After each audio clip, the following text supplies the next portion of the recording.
this is very serious, and we are in a very good position to win. I've said a few times, I'm in a win-win-win situation here. People look at the momentum of my new channel, and they can see where all the viewers are going, and all the engagement and the likes and the clicks. And I can't give away any of our legal our legal directions, but what I can say is I cannot lose. There's 0% chance I'm going to lose. 0%. There was a time during all this where I had $4,000 to my name. $4,000 to my name. But I haven't been in a good financial spot. I mean, I was $20,000 behind on bills, and none of that is false. That's all 100% accurate. Anybody that has dealt with me in real life would be able to tell you, like the fact is I set up a company to where anytime I needed money, I just asked for money, and I got a weekly paycheck. And when that weekly paycheck stopped, it was a big paycheck, but when that weekly paycheck stopped, I didn't have any funds coming in.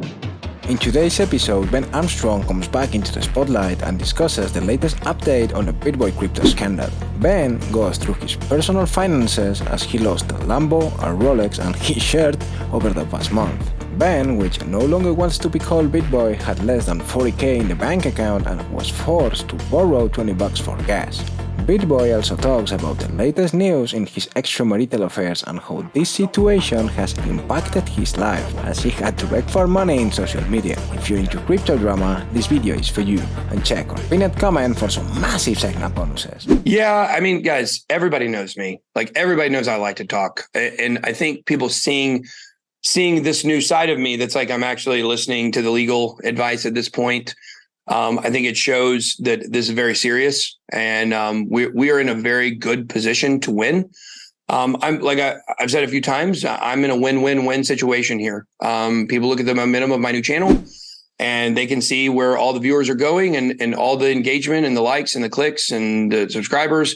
I'm getting, I've had days where I've got more subscribers, in a day more than I've had in a day in 3 or 4 years. And so really excited to continue to grow this channel and move forward and hit 100,000 subscribers. I know you guys put out something that said, like, the viewers of Altcoin Daily also watch these channels, like Ben Armstrong's, crypto. And I was like, man, is the only person without 100,000 subscribers on that list. Community, Ben Nation, as we call them now. My community has been really great through all this, and that they came to where the brand was, and excited to kind of shed the Bitboy moniker and be Ben Armstrong for now. And a new book coming out. I got all kinds of stuff going on, and really excited to continue to grow my own personal brand now. Oh yeah, for sure. There's I can't give away any of our legal our legal directions, but what I can say is I cannot lose. There's 0% chance I'm going to lose. 0%. I think the biggest misconception of me is that I'm about money. I'm not about money. Like, I think that's been very clear through all this. If I was about money, then I would have stacked tons of money up on the side and I would be fine right now. But I'm struggling financially, and I'm not going to be struggling financially for long. I mean, obviously now the new channel started, we got sponsors lining up, and I've sold some assets and managed to get some money in my accounts and stuff. But there was a time during all this where I had $4,000 to my name.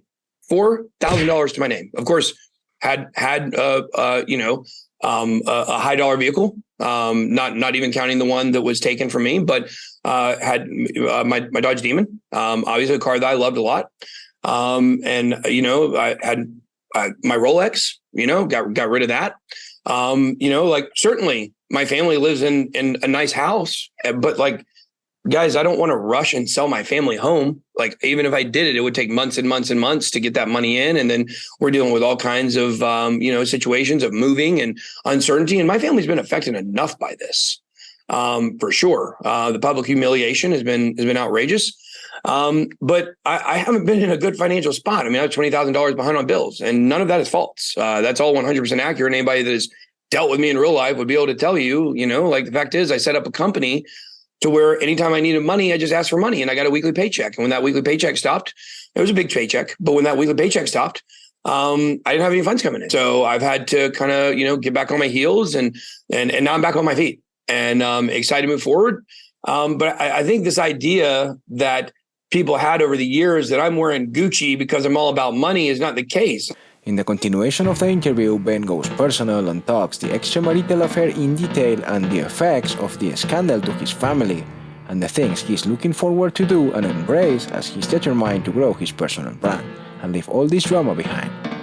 Additionally, Ben also talks about the new role of AJ on his new channel, as previously AJ left Bitboy Crypto.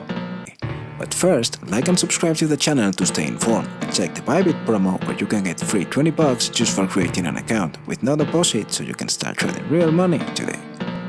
Oh my gosh, man. Like, and people have to understand that the story that's been told about why J Chains left the company is inaccurate. That's not what happened. Did J Chains and I get into an altercation and dispute of some sort? Yes, we did. Okay.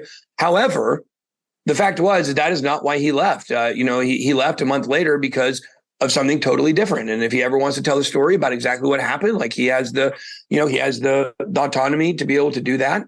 Actually, I don't know. I think there was NDAs that were signed, so maybe he can't actually say it. But I didn't sign one. But I'm not going to put words into somebody else's mouth. But I always miss J Chains. I tell you, when I got back, we had a problem between the two of us. There was definitely a problem. And when he left, I was very sad about it. I begged him to stay, and he decided to leave. And when about 2 months after he left, I went down to the Bahamas and chased Sam Bankman-Fried all around, right? But when he was still free. And my first comment when I got to the hotel after we got done with the first day, where we went to the condo, I said, man, I wish J Chains was here, and there were some things that occurred that we both wish that we could take back.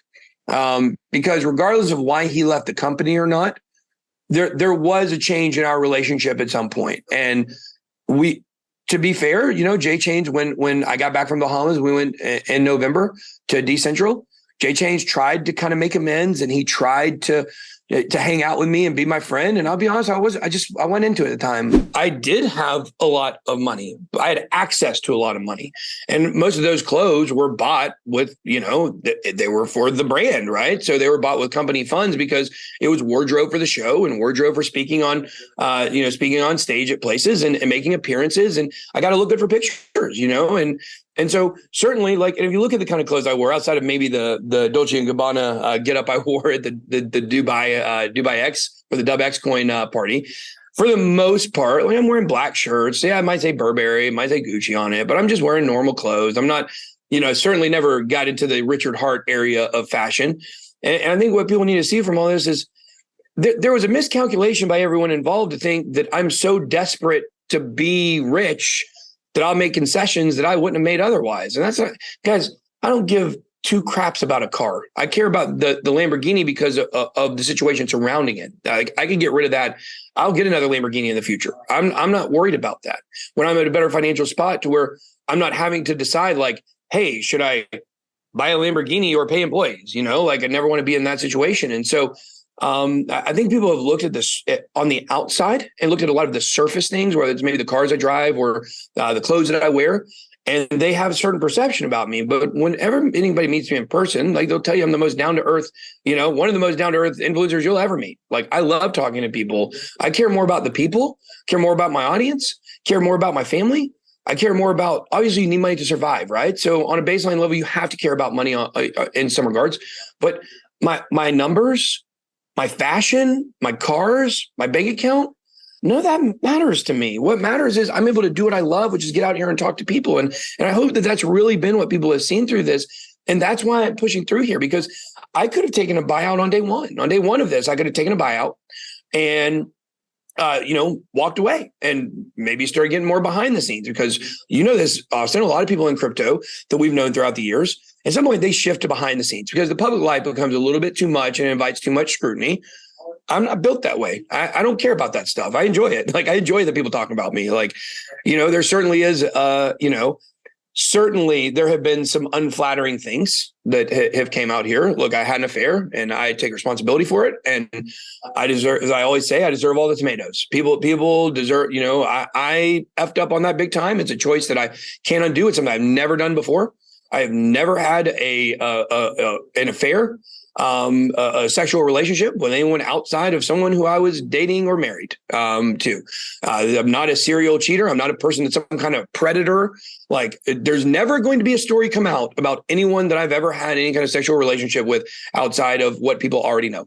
And so I certainly didn't believe that I was capable of doing such. And for that, I do deserve humiliation for, because people know the kind of person I've said that I am, and I'm very loyal, and I stab my wife in the back, and that freaking sucks. And I hate that. But at the end of the day, I'm not a bad person, and everything that has happened here, I don't really deserve. However, when you look at the numbers and the views and the clicks and the intention, like it's been amusing. It's been amusing to watch from the outside. The Grand Theft Auto memes, those are pretty good. This is what he sees. This is what she sees. Meme was pretty funny. There's certainly a lot of, and I just take it all in stride and I laugh about it. And I think if people understood how after I broke out of this, there was definitely a period of time for about a week where I felt like I was in a psychological prison and I didn't have anywhere to turn. And I had some people I could lean on, and that was it. But once I came out of that, like, look, I'm taking this in stride, and I understand this is going to be the best thing. Like, this is going to end up by the end of this being a great thing for me. And it already kind of is. And I think that it's causing me to re-examine a lot of stuff about my life and re-examine a lot about the people that I trust. Like, that's something that has really been driven home to me is I'm too trusting. I'm way too trusting, and I've got to start being more skeptical and more critical. I have to start setting things up in a way that, like, okay, I don't believe this person is going to try to screw me over, but they may. Like, I've got to think of it like that. And so that's never the way I've thought in my entire life. I always believe everything's going to be okay. And in general, I just feel like I've got a good outlook on life, and I've got an outlook on life that's a positive one. And I see myself continuing to grow, and I'll be back at the top of the influencer game. I think everybody knows that. Everybody knows I'll be back to the top of the heap. Y'all got a big lead on me now. Y'all had a big lead on me before. Percentage wise, the lead you guys have on me now is much smaller than the lead that you had on me on the previous channel, when we first met. So I think it was